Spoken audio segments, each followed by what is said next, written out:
faly miarabantsika rehetra manaraka n'izao fampianarana izao indray zahay ary manonona ny fahasoavan'i Jesosy Kristy ho an'ny tokantrano tsirairay avy izay mandray an'izao fampianarana izao. Pasteur Mahiry Razafindralambo ao amin'ny fiangonana Pentekôtista mitambatra Mahamasina no mbola mizara ny fahasoavana ao tokantranonao. Itoy hianatra ny manodidina ny fiavian'i Jesosy Kristy ihany tsika androany.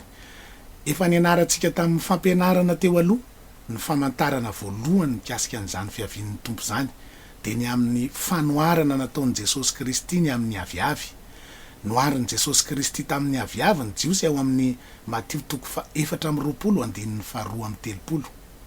Dia nilaza Jesosy ao amin'io andinindahatsoratra masina io fa rehefa manaroka ny aviavy na hoe rehefa miverina amin'ny tany ny jiosy dia eo ambaravarana ny fiaviany. Efa nitranga izany satria efa niverina tamin'ny taniny ka efa nitsangana ho firenena ny jiosy tamin'ny 4 Mei 1709. Dia hoy ny andininy fa 4:30 hoe tsy mba ho lany izao taranaka izao na génération ny ilazan'ny Baiboly dika teny vahiny azy mandra-pahatonga n'izany fiaviany izany. Ny olona teraka tamin'ny 1709 izany dia efa 70 taona mahery izao.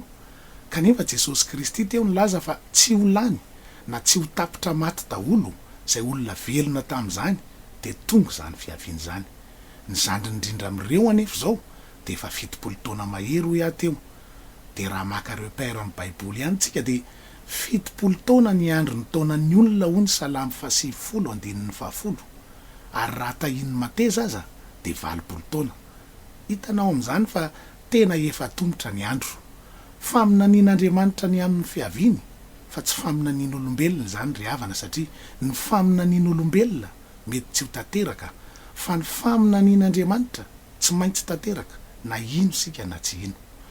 Ho hitanao riana kely ao amin'izao fampianarana izao fa ho variana ianao hianatra ny fahatanterahan'ny faminaniana rehetra voasoratra aloha ao amin'ny Baiboly izay tanteraka mihitsy amin'izao andro iainantsika izao. Izany dia maneho ny fahalehibeazany tsy hitalalina amin'ny maha-Andriamanitra azy. Andriamanitra manerana, Andriamanitra omniprésent, manerana ny fotoana rehetra sy manerana ny toerana rehetra. Efa hita ny meloa daholo ny zavatra rehetra mbola hitranga sy ny zavatra rehetra mbola ho avy, efa hitany daholo. Dia efa tany izy ka niverina nampanoratra ny mpaminany ireo zavatra hitranga ireo rehefa avy eo. Eo anoloany daholo ny fotoana rehetra trany amin'ny mandrakizay rehetra lasa tany ka trany amin'ny mandrakizay rehetra mbola ho avy ihany. Eo anoloany daholo ary efa hitany daholo satria lehibe loatra tsy takatry ny saintsika izy. Ny lioka toko voalohany andininy 7:30 dia milaza fa tsy ho tanteraka ny teny rehetra taon'Andriamanitra. Ny fanontaniana mipetraka dia ny hoe efa mamindra makany amin'izany fiomanana sy fiambenana ny amin'ny fiaviany izany ve isika? Mbola ho lazaina aminao miandalana eny foana ihany moa izany fa alohan'ny ianarantsika ny famantarana lehibe manaraka aloha dia ndao jerentsika hoe ahoana marina aloha ny fisehoana izany fiaviany izany sy ny ampakarina antsika izay hiakatra rehefa tena tonga tokoa izy. Ny Korintianina voalohany 5:15 ka hatramin'ny 2:10 aloha no milaza azy mivantana jerentsika voalohany. Hoy ny apôstôly Paoly milaza azy hoe fa izao no lazaiko ry rahalahy, ny nofo amandrà tsy mahazo mandova ny fanjakan'Andriamanitra ary ny fahalovana tsy mandova ny tsy fahalovana. Milaza aloha iteny io fa rehefa tonga Jesosy Kristy dia tsy ity nofontsika mety maty ity sy mety loha ity no hiditra ny fanjakan'Andriamanitra. Dia hoy ny toy an-teny manomboka ao amin'ny 1:10 hoe indro zava-miafina no ambarako aminareo. Ilasa sekre amintsika zany ny apôstôly Paoly eto fa eno tsara fa zava-dehibe zany. Tsy hodomandry avokoa isika rehetra fa vetivety toy ny ray mpimaso rehefa maneno ny trompetra farany dia hovana isika rehetra fa ho tsofina ny trompetra ary ny maty hitsangana tsy ho lo intsony ary isika hovana. Mbola misy teny anankiray milaza azy mivantana sy mifameno amin'io ihany jerentsika koa ao amin'ny Tesalonianina voalohany 4:4-7 manao hoe fa ny tenan'ny Tompo no hidina avy any an-danitra amin'ny fiantsoana sy ny feona arkanjely ary ny trompetra an'Andriamanitra. Ka izay maty eo amin'ny Kristy no hitsangana aloha. Ary rehefa afaka izany dia isika izay velona ka mbola mitoetra no akarina hiaraka amin'ny eny amin'ny rahona hitsenan'ny Tompo eny amin'ny habakabaka de ho any amin'ny tompo mandraka riva isika. Ny zavatra iseho zany de rehefa tena mandalina an'ireo tsika de rehefa tonga io fotoana io de aneno ny trompetra amoa zay rehetra maty ao amin'ny Kristy aloha, de mbola hitantsika ao aoriana hoe ahoana tsara aloha zany hoe maty ao amin'ny Kristy zany, fa mazava ho azy fa reo zay rehetra tany aloha efa niomany zany ka efa maty, nanomboka tany amin'ny apôstôly rehetra tany aloha tany sy ny mpianany, hitsangan'ireo maty ao amin'ny Kristy ireo de mbola tsy miakatra aloha reo fa atsangana amin'ny maty fotsiny aloha reo, de avy eo reo zay velona ka mbola mitoetra ho ny baiboly, mazava ho azy fa reo zay velona ao amin'ny Kristy koa no tiana lazaina amin'izany ka tsy mbola niverin-dalana, mbola mifikitra tsara ao amin'ny Jesosy Kristy, de ireo de miaraka akarina hitsena ny tompo amin'ny habakabaka amin'ilay maty ao amin'ny Kristy teo. Ohatrany ahoana le fomba fiakarany, izay maty tao amin'ny Kristy no hitsangana aloha zany de efa mitafy nofo vaovao reo, mitafy nofo vaovao ny fanahany, de mivelona mitsangana aloha reo. De ohatran'izany koa reo zay velona ka mbola mitoetra ao amin'ny Kristy, zay mbola velona nofo aman-drà kosa ny tiana lazaina eto, de hiara ny fiovany reo ao anatin'ny ray mpimaso ny soratra masina teo, ovana ho nofo vaovao koa fa tsy nofo aman-drà intsony, nofo vaovao mitovy amin'ilay nitafian'ireo zay maty tao amin'ny Kristy nitsangana teo ihany, de miara-miakatra reo akarina hitsenan'ny tompo eny amin'ny rahona avy eo, arak'ilay Tesalonianina voalohany 4:7-7 teo. Ny mpandinika sasany de milaza hoe anjavina zany reo olona velona ovany reo amin'io. Za koa taloha ny hevitra an'izany hoe anjavina zany reo olona reo, fa ny mahatonga ny fandinihana milaza hoe anjavina de nolay teny ao amin'ny Korintianina voalohany 5:2-5 teo hoe vetivety toy ny ray mpimaso zany de ohatrany hoe tonga de eny amin'ny rahoan'ny lanitra reo olona reo, satria manao ahoana moa ny elanelan'ny tany sy ny rahoan'ny lanitra, de nandeha nieritreritra hoe raha indray mpimaso no fiakarana avy eny amin'ny tany makeny amin'ny rahona de anjavina tokoa zany ny fiakaran'ireo olona reo. Fa rehefa tena jerentsika tsara ny firafitry ny teny rehetra amin'ny soratra masina io, de hita fa tsy le fiakarana eny amin'ny rahona akory ny toy ny ray mpimaso, fa lay fiovanantsika no toy ny ray mpimaso, satria olay teny hoe fa vetivety toy ny ray mpimaso rehefa maneno ny trompetra farany de ovana isika rehetra, de izay vao akarina miaraka amin'ny maty tao amin'ny Kristy. Hitanao, jereo tsara fa ilay fanovanatsika ny toy ny ray mpimaso fa tsy lay fiakarana akory. Noho izany de azo antoka fa tsy anjavina akory reo olon'ireo fa hitafy nofo vaovao amin'ny ray mpimaso. Ilay fanovana no ny ray mpimaso isika fa tsy lay fiakarana akory. Ahoana le fanovana? Tsy nofo aman-drà intsony, fa iova ho nofo maharitra mandrakizay, corps de gloire ny filaza azy amin'ny teny frantsay, na corps de résurrection na corps céleste, filaza azy daholo zany. Fa amin'ny teny malagasy izy de teninina fotsiny hoe nofo maharitra mandrakizay, tsy mety maty intsony ary tsy mety lo intsony. Hoy ny Korintianina voalohany 5:17-7 milaza azy hoe fa ity mety lo ity tsy maintsy hitafy ny tsy fahalovana, ary ity mety maty ity tsy maintsy hitafy ny tsy fahafatesana. Tsy hisy fahafatesana intsony azo azy, satria nofo tsy mety maty mandrakizay. Ny 4:17 manao hoe ny fahafatesana no resena ka levina. Efa naseho an Jesosy antsika zany nofo zany, satria izy no modelintsika voalohany nandalo an'izany fitsanganana zany. Ny Apokalipsy 1:5 de milaza fa lama toa amin'ny maty Jesosy Kristy. Rehefa nitsangana tamin'ny andro fahatelo izy araka ny Korintianina voalohany 5:17 manao hoe de nalevina ary nitsangana tamin'ny andro fahatelo araka ny soratra masina, de nitafy an'io nofo vaovao tsy mety maty intsony fa maharitra mandrakizay io koa Jesosy Kristy. Niseho tamin'ny apôstôly izy avy eo ao amin'ny Jaona 2:7-7. Rehefa nidy ny varavarana ningonan'ny mpianatra noho ny fahatahoran'ny jiosy de olay teny hoe de tonga Jesosy ka nitsangana teo afovoany de nanao taminy hoe fiadanana ho anareo.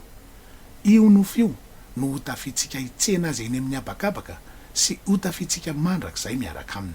Nofo tsy vitany hoe tsy mety maty sy tsy mety lo intsony fotsiny, fa nofo afaka mamakivaky rindrina koa, tsy voasakany materialy intsony, satria teto ny apôstôly ny rindrina ho ny soratra masina teo ny varavarana ny voriny, kanefa Jesosy nitsangana teo afovoany. izany hoe nofo mipotra am'izay tiany hipotrana zany ary manjavina am'izay tiany anjavonany zany nofo zany satria rehefa mipotra tamin'ireo mpianatra roa lahy tao Emaosy koa Jesosy ao amin'ny Lioka 4:7-7 de milaza ny baiboly ao amin'ny 1:1-3 fa tsy tatampoka izy avy eo tamin'ny fialany teo ka tsy anjavina ho sika ny fiakaran'ireo fa azo antoka fa hitovy amin'ny akaran'i Jesosy Kristy tamin'izy niakatra tany an-danitra. Hoy ny asan'ny apôstôly 2:7 milaza azy hoe ary rehefa nilaza izany Jesosy de nakarina izy ary mbola nijery izy ireo ary nisy rahona nitondra azy ka tsy hita ny masony intsony izy. Namory ny apôstôly 2:12 Jesosy Kristy teo de rehefa avy eo izy nanambara tamin'ireo ny afatra lehibe ao amin'ny marika 4:9-5 zay tsy maintsy ho tanterahana izy ireo manao hoe mandehana amin'izao tontolo izao ianareo ka mitoriany filazantsara amin'ny olombelona rehetra izay mino sy atao batisa novonjena fa izay tsy mety mino no elohany. Rehefa vita zany de niakatra nakany an-danitra izy.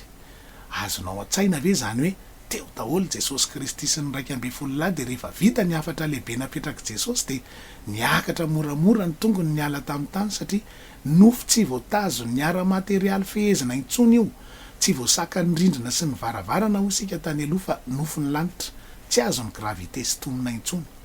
De rehefa niakatra izy de ny apôstôly sisa tavela teo fa Jesosy Kristy efa nentin'ny rahona niakatra tsy hitany intsony. De nisy anjely avy eo nilaza hoe tahaka n'iny ihany no fiaviany. Mazava ho azy fa tahaka n'iny ihany koa ny fiakarantsika hitsena azy indray eny amin'ny rahon'ny lanitra rehefa ho avy tokoa izy. Izay tavela tsy tafakatra de tena ampalahelo satria ahita zay efa niomana iova ao amin'ray mpimaso ary hiakatra moramora eny amin'ny habakabaka ka hiaraka amin'ny tompo mandrakizay manomboka eo. Hoy ny Mateo 4:20-7 sy ny 2:7 hoe ary am'izany isy roa lahy ny antsaha, ny anankiray ho raisina ary ny anankiray avela. Isy roa vavy mandina ny fiksoam-bary, ny anankiray ho raisina ary ny anankiray ho avela. Mampiseho sahady ny sombitsombony amin'ny fiainantsika zay manana fanantenana hiakatra ao aoriana kely eo zany. Tena fanantenana mahafinaritra zany. Na tonga ny apôstôly Paoly namarina ny Tesalonianina 1:4 ao amin'ny 5:12 hoe koa de mifampionono ianareo amin'izany teny zany. De izany koa ny teny ampaherezako anao androany hoe raha mbola ao anatin'ny ady mahamay ianao androany, mety mbola kotsany ranomasy mitavanao indraindray, mety tena tsy fantatra ao mihitsy ny antony fitantanan'ny tompon'ny fiainanao, fa hoy aminao hoe mampanantenanao fiainana mandrakizay tsara lavitra ny tompo rehefa tonga izy. Efa nanamboatra fitoerana ao antsika izy raha mety sika ka hiara-hiaritra aminy isika, hiomana sy hiambina araka ny sitrapony tokoa. Tena fanantenana mahafinaritra zany ry havana ary fanantenana mahafinaritra tsy vetivety eto amin'ity tany ity fa fanantenana mahafinaritra mandrakizay de fiainana mandrakizay miaraka amin'i Jesosy Kristy. Hoy ny apôstôly Paoly ao amin'ny Titosy 2:7 hoe miandry ny fanantenana mahafinaritra sy ny fisehoan'ny voninahitr'Andriamanitra lehibe sady mpamonjy atsika de Jesosy Kristy. Raha mety ianao hoy de ho hitan'ny masonao sy natao hiainanao mandrakizay ary natao anao zany fanantenana mahafinaritra zany. Ahoana kosa indray ary ny zava-mitranga lazain'ny baiboly ho an'ireo olona tsy niomana sy tsy niambina. Ny fiavian'i Jesosy Kristy de loza kosa ho an'izay tsy niomana. Ndao jerentsika ny baiboly. Misy trompetra 7 any an-danitra zay tsofin'ny anjely, ka isaky ny trompetra ray tsofina de misy loza miraraka ety ambonin'ny tany. Ianarantsika ao aorianao zany raha sitrapon'ny tompo fa ilaitsika androany aloha de ny fitsofana ny trompetra 7 izay trompetra farany nyresahan'ny apôstôly Paoly hitantsika ao amin'ny Korintianina 1:5-10, 2:2 sy ny Tesalonianina 4:4 sy ny 7 efa hitantsika teo. Io trompetra io no tsofin'ny anjely rehefa tonga Jesosy Kristy. Milaza loza miraraka nefa ho isika teo reo trompetra 7 reo. Loza raha ve zany ho atsika ny fiavian'i Jesosy Kristy? Mazava ho azy fa eny ny valiny satria loza ho an'izao tontolo zao zay tsy niomana zany. Satria efa hitantsika tany amin'ny lesona tany aloha fa tsy hiverenantsika tsony, fa efa voasoratra fa vitsy no hiakatra amin'ny fotoana io. fa izao tontolo zao zay tsy niomana kosa de hiara ny fahatezeran'Andriamanitra. Hoy ny Apokalipsy 9:5-10. Ary ny mpanjaka ny tany sy ny lehibe sy ny mpifehy arivo sy ny mpanan-karena sy ny lehilahy mahery mba ny andevy rehetra sy ny tsy andevy rehetra de niery tao amin'ny lavaka sy tao amin'ny vatolampy eny tendrombohitra. Ary hoy izy tamin'ny tendrombohitra sy ny vatolampy: mianjera aminay ka afeno zahay amin'ny tavan'ilay mipetraka eo ambonin'ny seza fiandrianana sy amin'ny fahatezeran'ny zanak'ondry, fa tonga ny andro lehibe an'ny fahatezeran'ireo ka iza ny mahajanona. Hitantsika amin'izany fa lay 5:10 aloha de milaza ny karazan'olona rehetra misy eto ambonin'ny tany. Lazainy teo fa manompoka amin'ny mpanjaka ny tany, mitondra firenena ny hevitra io, ka hatrany amin'ny mpifehy arivo, milaza reo mpanambola be mifehy an'ity zao tontolo zao ty zany. Ao koa no hoe mpanan-karena sy ny lehilahy mahery. Io ndray de milaza reo olona saranga ambony sy mpanambola. Ary ny teny hoe andevy rehetra sy ny tsy andevy rehetra de milaza ny olona rehetra hatrany amin'ny saranga zay farany zay madinika indrindra. Te ilaza ny Baiboly eto hoe ny karazan'ny olona rehetra amin'izany hatrany amin'ny saranga ambony indrindra ka hatrany amin'izay heverintsika ho madinika indrindra na iza ny dikany, tsy hanavahana toerana na saranga, rehefa tsy niomana sy tsy niambina de hifanatrika amin'ny fahatezeran'Andriamanitra eny amin'ny rahoan'ny lanitra daholo. Ka toerana roa ihany ry havana zany ny tena lazain'ny Baiboly fa misy asa ianao amin'izany fotoana zany. Na isika hiakatra hitsena azy eny amin'ny rahoan'ny lanitra de hiaraka amin'ny mandrak'izay ary anaraka azy avatoriana amin'izany fisehoany amboninahitra amin'ny fiaviany zany. Na isika hifanatrika aminy amin'ny fahatezerany lehibe zay voalazan'ny soratra masinay teo, zay hitsaran'ny firenena rehetra amin'io fotoana io. Hoy ihany ny Apokalipsy 2:7-7 hoe: ary tezitra ny firenena maro, ary tonga ny fahatezeranao sy ny fotoana hitsarana ny maty sy hanomezana valim-pitiany mpaminany mpanomponao sy ny olona masina ary izay matahotra ny anaranao na kely na lehibe, ary mba hanimbanao zay manimba ny tany. Tezitra aloha zany zao tontolo zao de anafika ny Israely izy ao amin'ny adin'ny Ara-Magedona, ny miaramila ny firenena maro anafika ny Israely. Fa ny zavatra tsy apoziny de Jesosy Kristy mihitsy no miandry azy ao amin'ny fotoana io. Ho avy izy hakan'ny olom-boafidiny de zasy ianao zany. Hiaro ny Israely izy ka hitsara an'izay tsy nandray ny filazantsara sy hiady amin'ireo miaramila an'izao tontolo zao reo.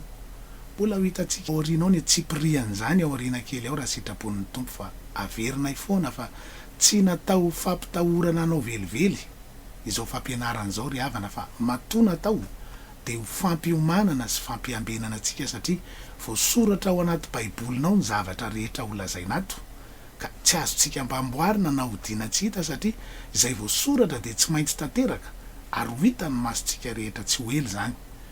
Ka tsy fampitahorana fa fampiomanana amin'ny zavatra efa tsy maintsy ho tonga faingana. Hoy ihany ny Apokalipsy 2:7 hoe: indro izy avy amin'ny rahona ary ny maso rehetra hita azy, na de izay nandefina azy aza, ary hitomany azy ny firenena rehetra ambonin'ny tany.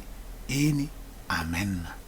Hitanao, ho hitan'ny maso rehetra io fiaviany amboninahitra lehibe eny amin'ny rahoan'ny lanitra io, na de ny mason'ny olona rehetra efa maty tany amin'ny toerana misy azy ihany aza, satria na de ny mason'izay nandefina azy aza ho ny teny teo de ahitany io fiaviany io.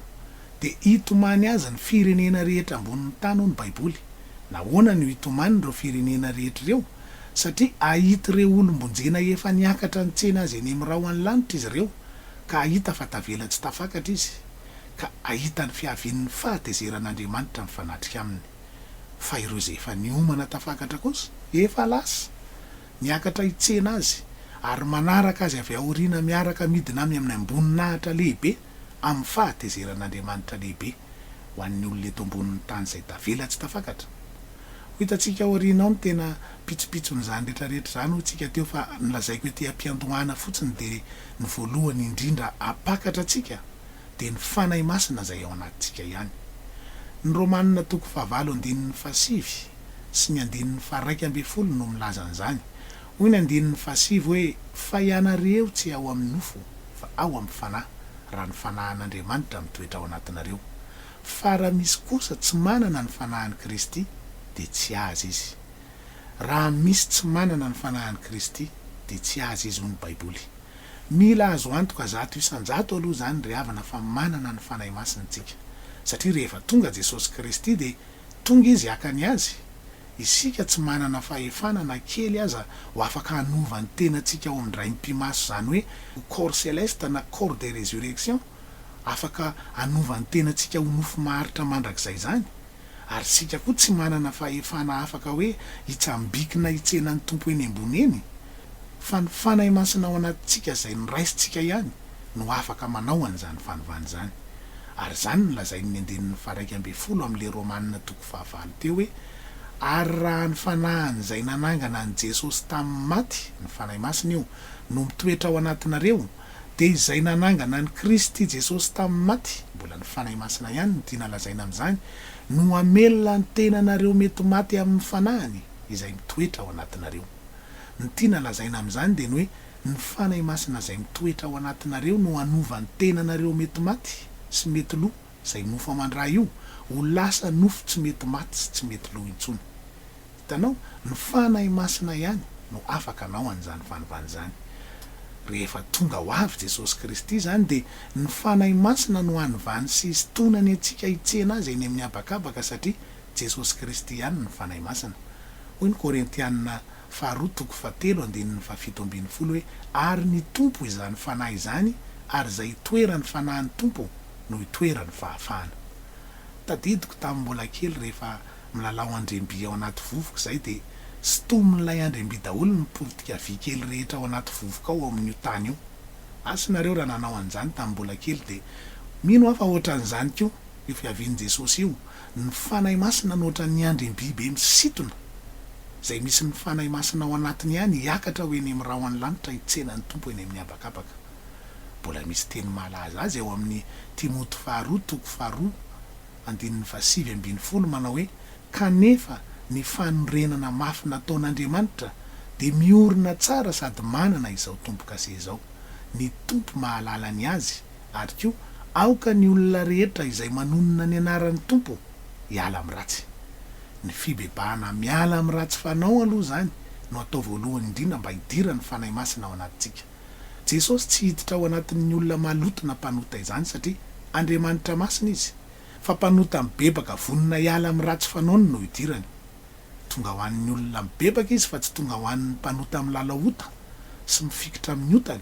Lioka 2:5-3 zany manao hoe tsy avy antsony marina fa ny mpanota mba hibebaka. Ka mbola ny fanahy masina ihany koa no tompoka se voalohany amin'ny famonjena, milaza fa ao am' Jesosy Kristy marina lay olona. Izay le nilazaintsika tany aloha hoe matina velona ao am' Kristy. Ahoana ny alalana fa ao am' Kristy le olona? Ny fanahy masina. Ny Efesianina 2:7-7 sy ny 4:12 de mbola manamafy an'izany hoe ao aminy koa ianareo. Hitanao, io no milaza hoe ao am' Jesosy le olona. Ao aminy koa ianareo rehefa renareo miteny ny fahamarinana de ny filazantsara famonjenanareo. Eny, ao aminy koa ianareo rehefa nino no nasiana tomboka se tamin'ny fanahy masina araka ny teny fikasana. De hoy ny 4:12 hoe izany fanahy izany no santatry ny lovantsika ho amin'ny fanavotana ny olona zay nalainy ho an'ny tenany ho fiderana ny voninahiny. Ny fanahy masina zany ny tomboka se fanavotana atsika rehefa tena retsika hoy ny teny teo ny filazantsara famonjenantsika. Mbola hijerevantsika ao aoriana kely eo rehefa mianatra ny fidirana ny fanjakan'Andriamanitra tsika hoe inona no atao hoe filazantsara famonjena zany, satria betsaka ny olona amin'izao fotoana izao milaza hoe filazantsara fa tsy mbola mahalala tsara ny tena dikany. Ka hitantsika aoriana kely eo zany fa arao foana ny fandarana, ary hitantsika amin'izany daholo ny pitsopitso ny fiambenana rehetra tokony atao mba hananantsika antoka 100% fa tena ho tafakatra tokoa isika. Ahoana ohatra ny atao mba handraisana ny fanahy masina, satria mila haitsika izany ary misy pirofo ahafahana mahalala fa nandray ny fanahy masina marina ny olona. Mbola hitantsika aoriana daholo zany hoe afa tsy vitantsika androany daholo. Raha tena vonina ny andray fanapahan-kevitra ny ara-mandeha am' Jesosy Kristy isika, vonina ny tena hitododo hiala amin'ny ratsy fanao, anaraka ny sitrapon'Andriamanitra rehetra, tsy misy tokony hampatahotra atsika zany. Ka rehefa vita zao fampianaran'izao de itsimoka se amoa indray, itsimoka se amoa indray ho ihany fanantenana mahafinaritra ao anatinao, mba tsy hipetraka amin'ny toerana manalasala tsy azo antoka fa ao amin'ny fanantenana mahafinaritra mandrakizay. Tahak'izay ary aloha ny filazan'ny baiboly ny fisehoan'ny fiavian'i Jesosy Kristy. Mbola fampahafantarana santionany fotsiny aloha zay amin'ny teny frantsay hoe aperçu fotsiny amin'ny zavatra hitranga amin'io fotoana io, fa mbola ianarantsika amin'ny tena tsipiriany misimisy kokoa zany amin'ny fianarana ao aoriana kely ao. Mino aho fa tena efa mahita rirany kely na kisarisary aperçu ho iaty eo amin'ny fiaviany araka ny soratra masina ianao zao. Ary tsika ry havana de tena kristianina atao hoe mpanaradian'i Jesosy Kristy de tena tokony hahalala tsara ny manodidina n'izany fiaviany zany, satria natao atsika ty amin'ny akatoko ny fiaviany mihitsy ny faminaniana momba ny andro farany, satria isika no miaina miaraka amin'ireo faminanian'ireo. Tsy natao an'ireo mpaminany teo aloha zay nanoratra tahaka andry Daniela na ho an'ny apôstôly Jaona ny faminaniana ny andro farany, na de izy ireo aza nanoratra azy, fa natao atsika mihitsy satria isika no miaraka miaina sy mahita ny fahatanterahany ireo faminanian'ireo. Efa manomboka mivaha daholo zao ny tombo-kase amin'ny teny rehetra, ka efa miha-mazava ankehitriny ny faminaniana rehetra izay efa miatanteraka daholo. Tahaka ny olona mivoaka amin'ny tunnel sika zao amin'izao akatoko ny fiavian'i Jesosy Kristy zao. Rehefa ao anaty tunnel de maizina be tsy mahita ninninona, fa rehefa hivoaka ny tunnel kosa de mihita ny manodidina satria misy fahazavana manazava azy, mihita ny vato nanaovana ny rindrin'ny tunnel ohatra sy ny zavatra rehetra maniriniry ao. Tapitra sahady ny fotoanantsika androany. Mino aho fa nahazo zavatra ianao tamin'ny ty lesona androany ty. Amin'ny lesona manaraka tsika de hiditra amin'izay amin'ireo famantarana lehibe hafa zay milaza fa tena mbola andro farany zao. Ka na ino tsika na tsy ino de miditra amin'ny fotoana tena akantoko ny fiavian'i Jesosy Kristy tsika zao ry havana. Samy ho tahiany Jesosy Kristy daholo.